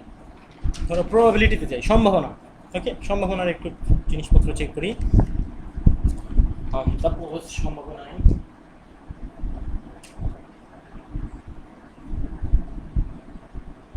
সম্ভাবনায় তাসের কার্ড তো সবাই চিনো, তাসের কার্ড সবাই চেনে। ওকে, সো তাসের কার্ডের মধ্যে তোমার 52টা কার্ড থাকে। আমি পুরো ডেসক্রিপশন দিচ্ছি না, যারা চিনো তারা আনসার করবা। যেহেতু ইন্ট্রোডাক্টরি ক্লাস, হয়তো তোমাদেরকে সম্ভাবনা পড়ানোর সময় আমি পুরোটা আবার এক্সপ্লেন করবো। যাই হোক, তোমার ধরো তাসের কার্ডের মধ্যে তোমার রাজা আছে, রানী আছে, লাল আছে, কালো আছে, হরতন আছে, রুইতন আছে, চিরতন আছে, এরকম অনেক কিছু আছে। যদি আমি সিম্পলি প্রশ্ন করি, 52টা কার্ড থেকে একটা কার্ড তুললে সেটা লাল হওয়ার সম্ভাবনা কত? ওকে, তো যারা পারো এরা সবাই ঠিকই পারবে। লাল আছে 26টা আর মোট কার্ড আছে 52টা, তাহলে জাস্ট লাল হওয়ার সম্ভাবনা 26/52। ওকে, সো এটা খুব সিম্পল। যদি জিজ্ঞেস করি লাল এবং রাজা হওয়ার সম্ভাবনা কত? লাল এবং রাজা হওয়ার সম্ভাবনা হচ্ছে তোমার লাল লাল রাজা কয়টা? লাল এবং রাজা মানে হচ্ছে লাল রাজা হতে হবে, ঠিক আছে? তো লাল রাজা আছে 2টা। তো 2টা যদি লাল রাজা থাকে আর দুইটা কালো রাজা, তো লাল এবং রাজা হইতে চাইলে 2টা লাল রাজা, 2টা ওকে। আর এটাকে অনেকে যেভাবে করে সেটা হচ্ছে গুণ দিয়ে করে। ওকে, গুণ দিয়ে কীভাবে করে? দ্যাট লাল হওয়ার সম্ভাবনা হচ্ছে প্রথমে হাফ, এবং লালের মধ্যে রাজা হওয়ার সম্ভাবনা হচ্ছে 2/56। ওকে, এভাবে অনেকে করে, এটাই হচ্ছে 2/52, হচ্ছে লাল এবং রাজা। ওকে, লালের মধ্যে না, অথবা লালের মধ্যে না বলে এমনিও বলতে পারো যে টোটাল রাজা, লাল এবং রাজা। লাল হওয়ার সম্ভাবনা হচ্ছে হাফ, এবং রাজা হওয়ার সম্ভাবনা হচ্ছে 4/52, কারণ কি লাল আছে 26টা আর রাজা আছে 4টা। ওকে, এভাবে করে এবং দিয়ে। একদম সিম্পল মিস্টেক হয়েছে অথবাতে গিয়ে। আমি যদি এই প্রশ্নটা, এটা হচ্ছে আমার লাল এবং রাজা,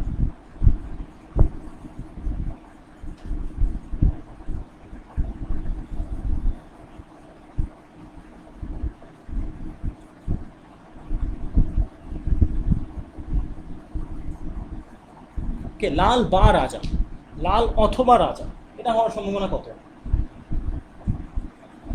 ওকে, সো তোমাদের প্রবাবিলিটিতে যারা হয়তো প্রবাবিলিটি একটু মানে ভালো মতো করো নাই, অথবা জাস্ট সিম্পলি অনেকে, আমি জানি এই একটা বাক্য দিয়ে তোমরা অনেকে চালাই দাও, সেটা হচ্ছে এবং মানে গুণ অথবা হলে যোগ। এই ধরনের ঝামেলাটা আমরা অনেকে করো, এটা খুব কমন কথা, হয়তো এখনই অনেকে শুনে বুঝতে পারছে যে আমরা তো এটাই চিন্তা করলাম হ্যাঁ এবং হইলে গুণ অথবা হইলে যোগ। ওকে, তো এখানে লাল অথবা রাজা, এটা হইলে তাহলে কি যোগ হওয়ার কথা। তো সেই হিসেবে যদি লাল লাল হওয়ার সম্ভাবনা হচ্ছে হাফ, অথবা অথবা রাজা রাজা হওয়ার সম্ভাবনা হচ্ছে 5। ঠিক আছে, তো এই জায়গাটা অনেকে অনেকে মিস করে, এই জায়গাটা অনেক কমনলি মিস করা হয়। সেটা হচ্ছে কারণ কি এটা সবসময় মানে অনেক সময় যোগ দিয়ে হয়ে যায় আসলে, এমন না যে কি সবসময় তোমাকে আলাদা আলাদাভাবে চিন্তা করতে হবে, ম্যাক্সিমাম টাইমে যোগ দিয়ে হয়ে যায়। তো যোগ দিয়ে হয় না কখন, এটা আমাদেরকে বুঝতে হবে। সেটা হচ্ছে যখন দুইটা ঘটনার মধ্যে কিছু মিশ্রণ থাকে, কিছু ওভারল্যাপিং থাকে, যেমন কি লাল, এগুলো যদি লাল হয় আর এগুলো যদি রাজা হয়।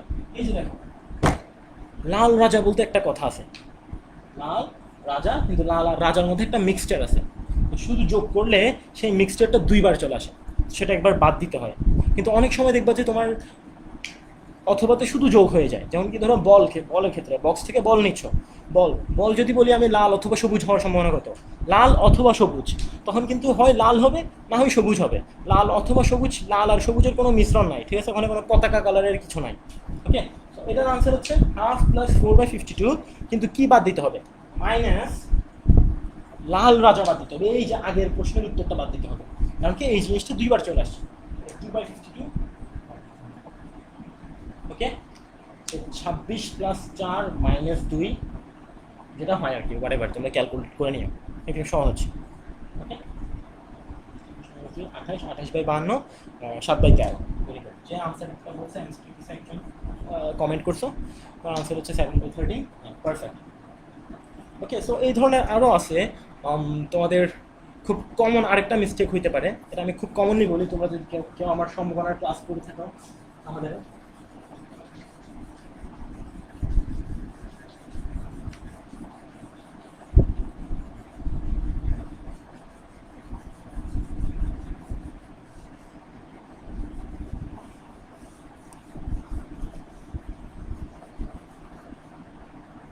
এটা হচ্ছে এমন দ্যাট তুমি তোমার রুমে সাপোজ 5টা বক্স আছে, তোমার ফ্রেন্ড অথবা এনিমি যেই বলো, সে তোমার জন্য তোমার রুমে 5টা বক্স রাখছে আমার,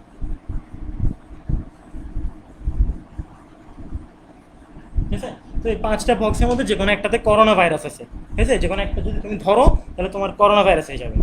ওকে, সো সে কী করছে, তোমার বললো দ্যাট এই 5টা বক্সের মধ্যে তোমাকে 4টা ধরা লাগবে, 4টা ধরাই লাগবে, ঠিক আছে, 1টা 2টা 3টা 4টা এভাবে করে ধরা লাগবে 4টা, শুধু একটা তুমি বাদ দিতে পারবা, ঠিক আছে।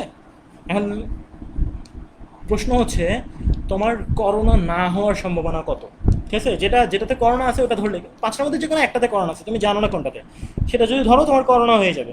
ওকে, বাট তোমার করোনা না হওয়ার সম্ভাবনা কত? ওকে, এটা একটু ট্রাই করো, আই গেস এটা এটা খুব সুন্দর প্রশ্ন, আর এটার ভুলটা থেকে বোঝা যায় তোমাদের সম্ভাবনার অবস্থা। বিশেষ করে আমি জানি হয়তো ম্যাক্সিমাম 2 থেকে 3 ধরনের আনসার আসবে, কিন্তু এই 2 থেকে 3 ধরনের আনসারের মধ্যেই অনেক কনসেপচুয়াল ঘাটতি আছে, ওকে, সো একদম সিম্পল প্রশ্ন, আবার বলতেছি, 5টা বক্সের মধ্যে একটাতে করোনা ভাইরাস আছে, তুমি ওটা টাচ করলে তোমার করোনা হয়ে যাবে। ওকে, কিন্তু তোমাকে এর মধ্যে 4টা টাচ করতেই হবে, 4টা টাচ করলে, হ্যাঁ, একজন আনসার দিছে হচ্ছে তোমার 4/5, আমি আনসারগুলো এখানে লিখতেছি, আমি জানি 2টা থেকে 3টার বেশি আনসার হবে না, 4/5, আরেকজন সেম 4/5, তার সাথে একমত, 4/5, 4/5 এর বন্যা, 4 + 5, আচ্ছা না, এটা ডিভাইডেড বাই 5, এই স্ল্যাশ ইউজ করবে, বুঝছো, তোমার নাম কি, আনফ তানিম, হ্যাঁ, তুমি হচ্ছে ডিভাইড বাই বোঝানোর জন্য স্ল্যাশ ইউজ করবা, ঠিক আছে। এটা মানে তোমার কম্পিউটারে সবসময় স্ল্যাশ দিয়ে ডিভাইড বোঝানো হয়, এই ডিভাইড চিহ্ন আলাদাভাবে ব্যবহার করার দরকার নেই। আচ্ছা, তুমি মেবি হচ্ছে মোবাইল থেকে ইউজ করতেছো, যাই হোক, ভদ্রতা হচ্ছে স্ল্যাশ ইউজ করা, মানে ডিজিটাল ফরম্যাটে। আচ্ছা, একটা আলাদা আনসার পাইছি 1/5, একটা আলাদা আনসার পাইছি 1/5, অন্য কেউ, এনিওয়ান এলস? 1/5, কোয়েশ্চেন 4টা কোয়েশ্চেন, মানে তোমারটাকে এখনই আনসার দেওয়া লাগবে আমার, এতগুলো কোয়েশ্চেন মার্কসের কারণে, অবশ্যই এই অভ্যাসটা আমারও আছে, চাপতেই থাকো, তাই না, চাপতেই থাকো। 1/5, এখন সবগুলো আবার 1/5 দলে হয়ে গেলাম।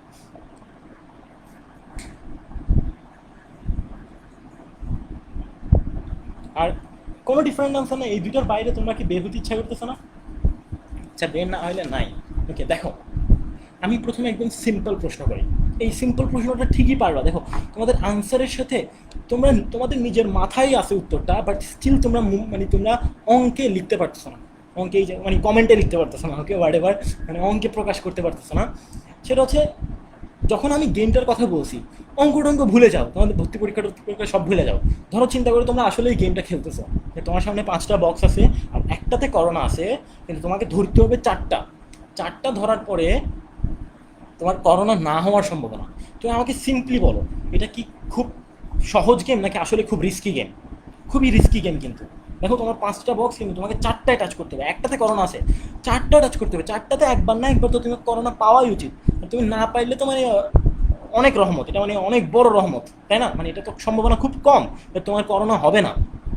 আমি যদি জিজ্ঞেস করি যে তোমার করোনা হবে না এর সম্ভাবনা কত, করোনা না হওয়ার সম্ভাবনা কত, তখন কিন্তু তোমার আসলে সম্ভাবনাটা খুব কম হবে, তোমার বেঁচে যাওয়ার সম্ভাবনাটা খুবই কম।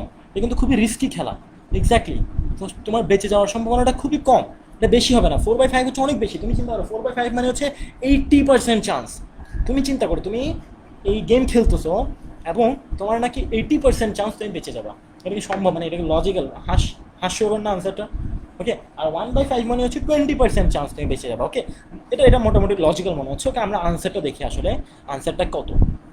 ওকে, তো তোমার যদি করোনা না হইতে হয়, তোমাকে গেমটা কীভাবে খেলতে হবে? তুমি প্রথমে একটা বক্স ধরবা, তারপর আরেকটা বক্স ধরবা, তারপর আরেকটা বক্স ধরবা, এবং তোমার কোনোবারই করোনা হইতে পারবে না, তাই তো? তোমার শেষ পর্যন্ত করোনা হবে না, এই সম্ভাবনাটাকে আমরা চাচ্ছি। ওকে, তো দেখো তাহলে এই 5টা বক্সের মধ্যে একটাতে করোনা আছে, তাহলে যদি তোমাকে আমি যদি বলতাম শুধু একটা বক্স নাও, একটা বক্স নাও, সেটাতে করোনা না থাকার সম্ভাবনা কত? যদি একটা বক্স নাও, তাহলে দেখো তোমার 4টা আছে ফ্রি, 4টা আছে হচ্ছে সেফ, আর একটা হচ্ছে রিস্কি। তাহলে 4টা সেফ আউট অফ 5। তাহলে প্রথম বক্সে তোমার করোনা না হওয়ার সম্ভাবনা হচ্ছে 4/5। এটা শুধু প্রথম বক্সে। তোমরা যারা 4/5 আনসার দিছো, তোমরা হচ্ছে শুধু একটা বক্স যদি আমি বলতাম। ওকে, প্রথম বক্সে তোমার করোনা হয় নাই, এরপর কি খেলা কি শেষ? খেলা শেষ না, তোমাকে দ্বিতীয় বক্স ধরতে হবে। কিন্তু প্রথম বক্সে করোনা হয় নাই এবং দ্বিতীয় বক্সেও করোনা থাকতে পারবে না, তাইলে তো তুমি শেষ পর্যন্ত যাইতে পারবে না, নাহলে তো অর্ধেকই তোমার করোনা হয়ে গেল। তাহলে প্রথম বক্সে তোমার করোনা হইলো না। এখন এখন কয়টা বক্স বাকি? এখন বক্স বাকি 4টা, কারণ কি তুমি একটা ধরে ফেলছো। এবং যেহেতু তুমি প্রথমবার করোনা পাও নাই, সেহেতু এই 4টার মধ্যে একটাতে করোনা আছে, মানে বাকি 3টা সেফ। তাহলে দ্বিতীয়বার তোমার করোনা না হওয়ার সম্ভাবনা কত? তাহলে প্রথমবার করোনা হইল না এবং দ্বিতীয়বারও করোনা হইল না, হচ্ছে 3/4, এবং তৃতীয়বারও করোনা হবে না, 2/3, এবং লাস্টবারও তোমার করোনা হবে না, 1/2। টু চলে গেছে, 3 চলে গেছে, 4 চলে গেছে, আনসার 1/5। আনসার 1/5। তো তোমরা যারা 1/5 বলছো, কংগ্রেচুলেশনস, রাইট আনসার। ওকে, সো খুবই সিম্পল, স্ট্রেট ফরওয়ার্ড। কিন্তু দেখো 2 ভাগে ভাগ হয়ে গেছে, এটাই। তোমরা হয়তো 4জন আনসার দিছো 1/5, 4জন আনসার দিছো 4/5, আর হয়তো পুরো ক্লাস একসাথে করলেও ঠিকই 2 ভাগে ভাগ হইতাম। ওকে, কেন? কারণ কি এই জায়গায় তোমার কনসেপ্টটাতে আসলে ঘাটতি আছে, না হলে কিন্তু এই ভুল করতাম না। ওকে, তো সম্ভাবনায় দেখো একদম সিম্পল প্রশ্ন করছে আমি, কিন্তু খুব এই বক্স থেকে ওই বক্সে রাখার পরে আবার সেই বক্স থেকে নেওয়া, তাহলে এটা হইলে ওটা শর্তাধীন সম্ভবত কোনো কঠিন বায়াস সূত্রে যায় নাই, একদম সহজ। বলছি যে না হওয়ার সম্ভাবনা কত, স্টিল ভুলটা হয়েছে। বুঝতে পারছো? সো কনসেপচুয়াল ঘাটতি কিন্তু অনেক বড় ঝামেলা। ওকে, সহজ সহজ প্রশ্ন কিন্তু তোমরা ভুল করে ফেলতে পারো। যাই হোক, তো এটা ক্লিয়ার হইলো আশা করি। তোমরা হয়তো সবাই বুঝতে পারছে, যারা ভুল করছো তারাও বুঝতে পারছে ভুলটা কেন হয়েছে, বাট সলিউশন হচ্ছে এটা। ওকে,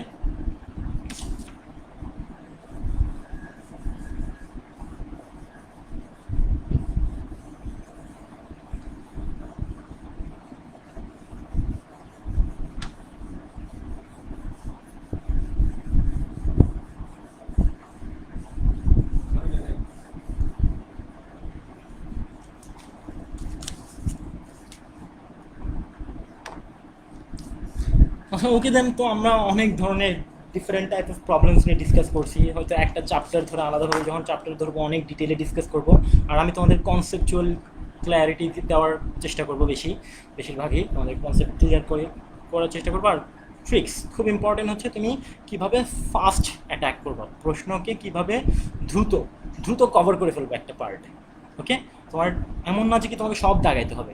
ওকে, পরীক্ষার হলে তোমার যেটা হয় সেটা হচ্ছে তুমি, তোমার ধরো 120টা প্রশ্ন, 120টা প্রশ্নের মধ্যে অন অ্যাভারেজ তুমি আগের বছরের বা সিনিয়র ভাইদের কাছে কে জিজ্ঞেস করলে, বা আমি নিজেই পরীক্ষা দিছি, আমি অনেক জুনিয়র্স পড়াইছি, তো আমি জানি রাউন্ড 80টার মতো হচ্ছে, 80 মার্কসের মতো পাইলে তোমার হচ্ছে ভালো মতো চান্স পাওয়া যায়, ইনাফ চান্স পাওয়ার জন্য ইনাফ। ওকে, সো তোমরা দেখবা হচ্ছে পরীক্ষার হলে যেটা হয়, সাপোজ তুমি 90টা দাগাইছো, কিন্তু 90টা দাগানোর পরও তোমার মনের মধ্যে আসলে একটা বড় আওয়াজ শুনতে পারবে, দেখ 30টা তুমি খালি রেখে আসতেছো, 30টা এমসিকিউ, বুঝতেছো, 30টা। ওকে, সো তখন দেখবা যে তোমার আরও উল্টাপাল্টা দাগাইতে ইচ্ছা করবে, মানে এতগুলো খালি রাখলে তো চান্স টান্স পাবা না, এরকম চিন্তা ভাবনা আসবে। ওকে, আর টেনশন কাজ করবে, আমি আমি এতগুলো পারি নাই, 30টা প্রশ্ন পারি নাই। ওকে, সো এই ধরনের প্রেশার আসবে। কিন্তু ধরো তুমি পরীক্ষায় যাওয়ার আগেই চিন্তা করে রাখছো, কয়টা আনসার করছো চিন্তা করবে না, কয়টা আনসার করবা না চিন্তা করে রাখছো। তুমি চিন্তা করে রাখছো আমি 30টা দাগাবোই না, 30টা দাগাবোই না।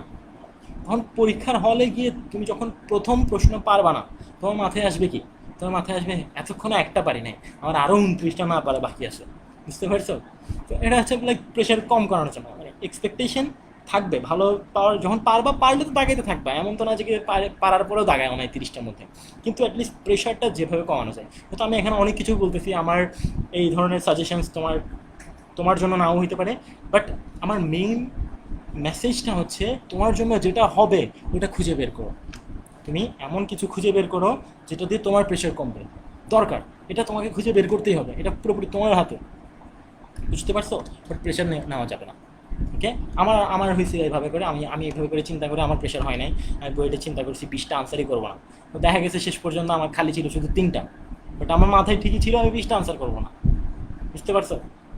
সো এটাই, মানে তুমি, আমার প্রেশারটা কম ছিল, আমি করার সময় ভর্তি পরীক্ষায় দেখবে যে তুমি পরীক্ষা দেওয়ার সময় বুঝতে পারবা, বিশ্বাস করো, পরীক্ষা দেওয়ার সময় তুমি রিয়ালাইজ করতে পারবা যে আমি চান্স পাচ্ছি, আমি চান্স পাচ্ছি, এই ফিলিংটা পাবা তুমি। ওকে, সো অল দ্য বেস্ট, আশা করি তোমরা ভালো মতোই করবা। আর এইচএসসি তোমাদের সামনে আসবে, এইচএসসি তো ভালো মতো দিবাই, বাট এখন আসলেই অ্যাডমিশনের কিছু পড়া আগায় রাখা উচিত। বাস, তোমাদের সিচুয়েশান পুরো অন্যদের থেকে ডিফারেন্ট, তোমরা জানো না সামনে কী আছে। আর অ্যাডমিশনের পড়া আগায় রাখলে এমন কিছু না যে কি তোমাদের এইচএসসির রিস্ক হবে। সত্যি কথা বলতে অ্যাডমিশন হচ্ছে এইচএসসির বেটার প্রিপারেশান। ওকে, এইচএসসির জন্য বেটার প্রিপারেশান হচ্ছে অ্যাডমিশন। যারা অ্যাডমিশনে খুব ভালো করে, এদের কিন্তু আসলে অ্যাডমিশনের সময় তাদের আলাদা প্রিপারেশান খুব বেশি লাগে না, তারা ঠিকই এইচএসসির আগে অনেক ভালো মতো প্রস্তুত থাকে। তাদের কাছে অ্যাডমিশন হচ্ছে শুধু ঝালাই করা, একবার ঝালাই করে পরীক্ষার হলে চলে যায়, শেষ, ওরা চান্স পেয়ে যায় একদম টপ করে। বুঝছো? তো কষ্ট যেটা করবা, কষ্ট এখন থেকে শুরু করো। আমি মনে করি তোমরা আসলে ভালো সুযোগ পাইছো, সত্যি কথা বলতে ভালো চান্স পাইছো এই টাইমে। অ্যাডমিশনের ক্লাস বা তোমার হয়তো অন্যান্য ভাইয়াদের মোটিভেশনের ক্লাস হয়তো দেখছো, অ্যাডমিশনের মোটিভেশনটা একটু মানুষের মধ্যে বেশি কাজ করে, বুঝছো? এইচএসসির মোটিভেশনটা অত কাজ করে না, এইচএসসিতে আর 10টা সার্টিফিকেটের মতো, অ্যাডমিশন হচ্ছে পুরো ভার্সিটি লাইফের উপর নির্ভর করে। সো অ্যাডমিশনের মোটিভেশনটা আমার মনে হয় যে একটু বেশি টাচিং। ওকে, সো তোমরা তোমরা প্রথম ব্যাচ মনে হয় যারা এইচএসসির আগে অ্যাডমিশনের মোটিভেশন পেয়ে গেছো। So good luck to you guys. আর ইনশাল্লাহ দেখা হবে ব্যাচে ক্লাস করার সময়, আমরা তখন সিলেবাস অনুযায়ী যাব। তো আমি খুব বেশি কঠিন অঙ্কে আজকে যাই নাই, তোমাদের মধ্যে অনেকে হয়তো ইঞ্জিনিয়ারিং স্টুডেন্ট আসো, তো অনেক ইঞ্জিনিয়ারিংয়ের প্রিপারেশন একটু ডিফারেন্ট, ভার্সিটির তুলনায় একটু ডিফারেন্ট, হয় কম্পারেটিভলি কঠিন, কঠিন বলা যায়। বাট যাই হোক, তোমরা তোমাদের ওয়ে ফিগার আউট করে ফেলবে ইনশাল্লাহ, আমার দোয়া রইল। আর সিও সুন ইনশাল্লাহ, সব কিছু ঠিক হলে দোয়া করবে যাতে সব ঠিক হয়ে যায়, তাদের সাথে ক্লাসে সরাসরি দেখা হবে, তাদেরকে ঝাড়াঝাড়ি করতে পারবো। এখন তো এখানে বসে ঝাড়িও দিতে পারতেছি না, কী করতেছো না করতেছো জানি না। থাক, দোয়া করবো। আল্লাহ হাফেজ, আসসালামু আলাইকুম। কারো কোনো প্রশ্ন থাকলে আশা করি করতে পারো দ্যাট কমেন্টে। ওকে, এনিওয়ান, কোনো প্রশ্ন? কী খবর, কেমন আছেন, এসব ছাড়া আর কি। ওকে,